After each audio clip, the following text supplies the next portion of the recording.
So the first thing you're going to need when DJing with just your laptop is your laptop. Second is free DJ software, and for this tutorial, we're going to use Serato DJ Lite along with Serato Play. Now using Serato Play isn't necessary, but right now it's currently free, so let's take advantage of that. And if you're watching this video in the future, don't worry. You can still access Serato Play for $29 or just use Serato Lite with your laptop to DJ for free forever. Anyway, here's a quick rundown on the video. I'll first teach you how to download Serato Lite and Serato Play. Second, I'll teach you how to use Serato Lite to actually DJ and mix music.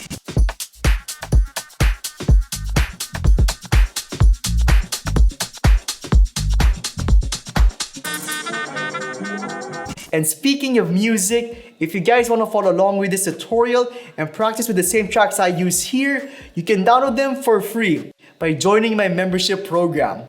Besides getting access to all my DJ edits, you'll also get access to my secret DJ tutorials, like my 1 hour long Scratch Course Masterclass, my 30-minute student mix breakdown, and a whole lot more. Anyway, with that said, let's begin.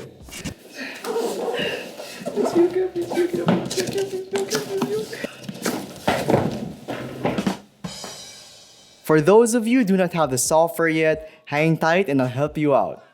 We need to first create an account.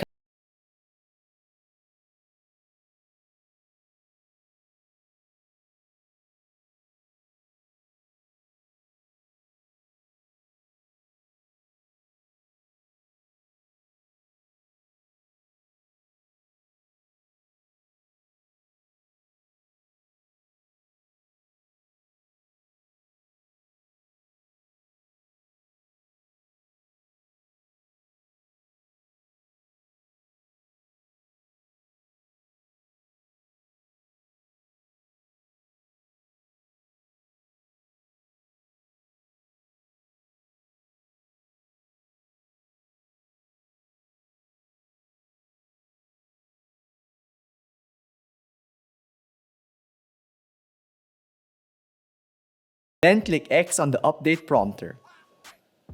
What you're now looking at is Serato DJ Lite's free practice mode, which will allow you to DJ without a controller. So what we want now is to access Serato Play to enable the full capabilities to DJ on our laptops. Keep in mind though, Serato Play isn't required, so if you want to go straight to mixing with Serato Lite, go to this section over here. Anyway, to get Serato Play, we just need to head back to the Serato DJ Lite page in your browser and click Serato Play in the horizontal menu. It will then open up a page where you can click Buy Serato Play for $29. Don't worry though, you won't actually need to pay for it because an online receipt will then open up with a 100% off discount. But if you're watching from the future, you might have to still pay. Still, Serato Play is pretty worth it though, because if you choose to upgrade from Lite to Pro, all the features of Play will be there and a whole lot more. Anyway, finally click Continue to get Serato Play. Then in the payment page, click Confirm. Then restart Serato DJ Lite and ensure that you're logged in. Once you do so, you're ready to go with Serato Play. Now with that out of the way, let's finally learn how to DJ with just our laptop, starting with understanding the layout. Looking at the software, it will appear to look as if your laptop is connected to a Serato compatible controller. Starting at the top left, you have menu options to choose from where you can activate an effects panel, samplers, and a crossfader/EQ display. For best use, I recommend activating crossfader display. On the top right, you have a master volume knob with a volume level display. Below, you will see the two decks that feature hot cues, loop section, track information, play/pause button, sync, tempo sliders, and the jog wheel. And below the deck section, this is where you'll be able to see the waveforms of your tracks. Many of the controls are capable of being controlled by your mouse, but something that makes Serato Play stand out are the keyboard shortcuts.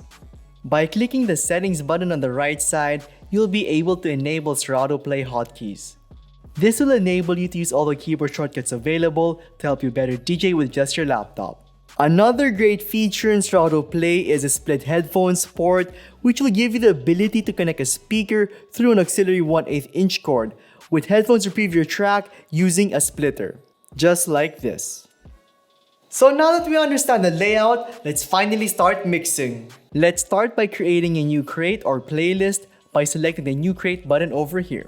With this, you can drag in any song file from your Serato library computer like this. Be sure to analyze your tracks first by dragging them to the analyze icon.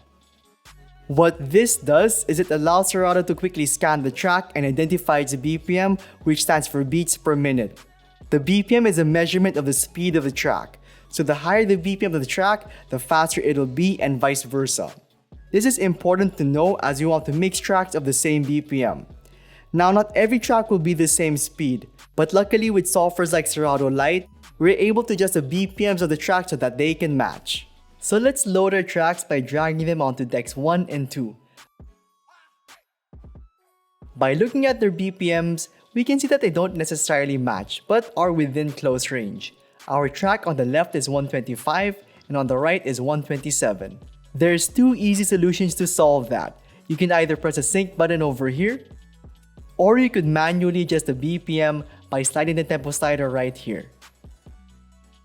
Sliding it up will lower the BPM, while sliding it down will raise it. I recommend just using sync as it may become a little complicated to do it manually through your computer. So now that you have your BPMs matched, we can begin mixing the tracks together. Now these two demo songs here are special edits that have 32-beat intros and 32-beat outros. Now what an extended intro and outro basically mean is that there are a number of beats before the song begins and after the song ends. And for both of our demo songs, the number of beats of their intros and outros is 32. So the game plan is this. We'll mix the 32-beat intro section of the next song once you reach the 32-beat outro section of the current song. So basically, as the first track finishes and leads into its outro section, we'll start our next song via its intro section and start mixing from there. Now keep in mind that not all songs are like this.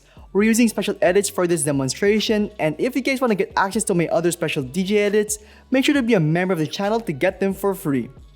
To make knowing when and where to mix in and out a little bit more easier, it's recommended to use cue points. And these cue points will help us know what section is what. So let's place the first cue point on the intro section of each deck. And let's place a second cue point on the outro section of each track as well.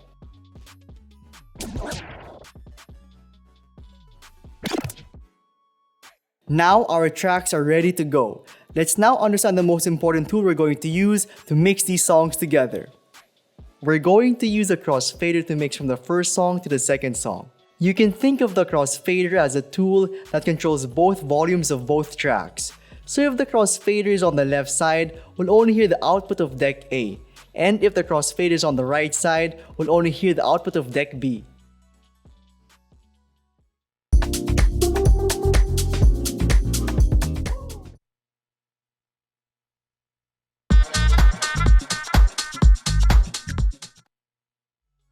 The mixing only happens when you shift from all the way from the left side to all the way to the right side.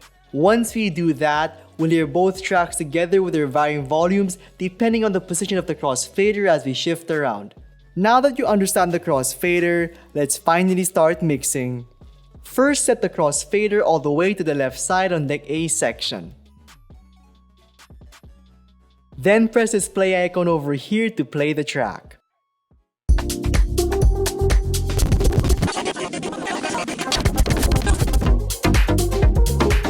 So we can see that the 32-beat outro section on deck A is now approaching. So we must get ready and play the next song. So press the first cue point that we set previously on deck B to ready the track. Then once you reach the outro section on deck A, play deck B.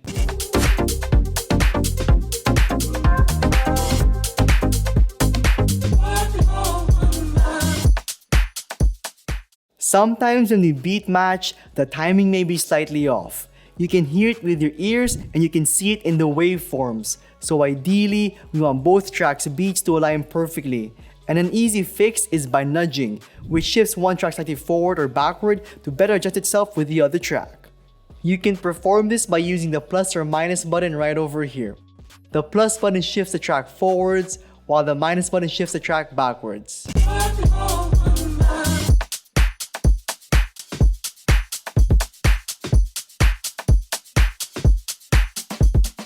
Now that our beat match tracks are playing and are aligned, it'll be time now to bring the crossfader from the left side to the right side. So when you do so, try to shift as smoothly as you can to ensure a clean mix.